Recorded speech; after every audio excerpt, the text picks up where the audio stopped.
bakante lote sa harap ng bahay mga kaparming. Bahay ng mga kaparming. Ito nga, nandito ako ngayon kasi linisan ko yung kapal ng damo dito. Linisan ko yung mga puno ng saluyot dito. Ng saluyot dito mga kaparming. Kasi hindi na lumalago.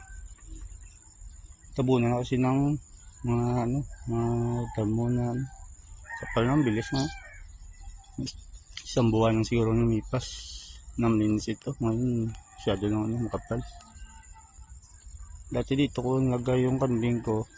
Dito ko lagay yan stisay. Labas Kaso ang problema, ayaw kumain ito ng bagong tubo na damo.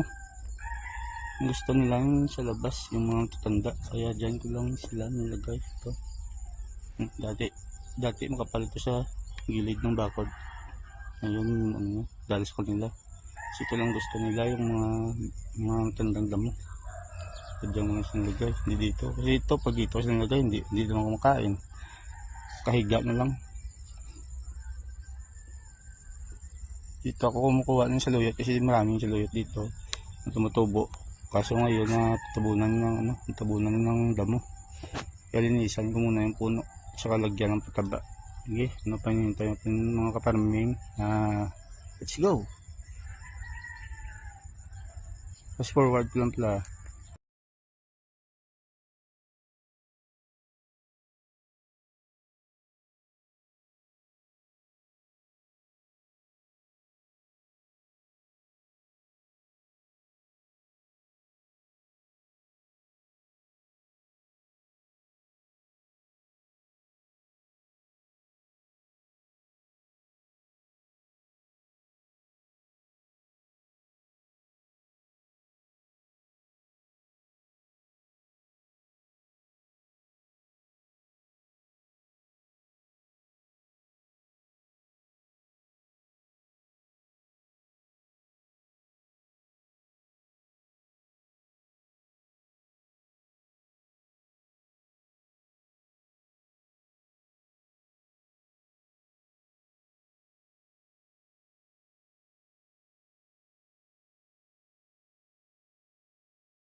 Mga kaparming, tapos ko nang lagyan ng lagyan ng pataba yung puno ng mga saluyot.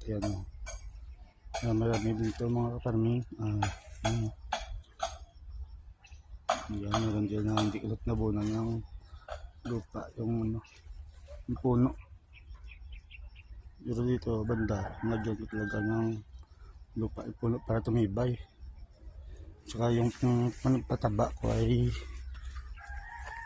nandyan sa puno, hindi na kung umulan man dyan sa puno. Yun, dumi-dumi din to. So doon banda meron din mga kaparming, pero hindi ko na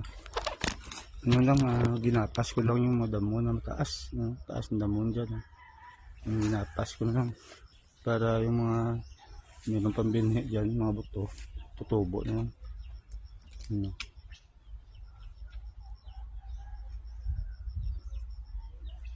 Mga kaparming, hanggang dito lang ang video ko. Sain pa ako, kuha pa ako sitaw. Mga kaparming, bye.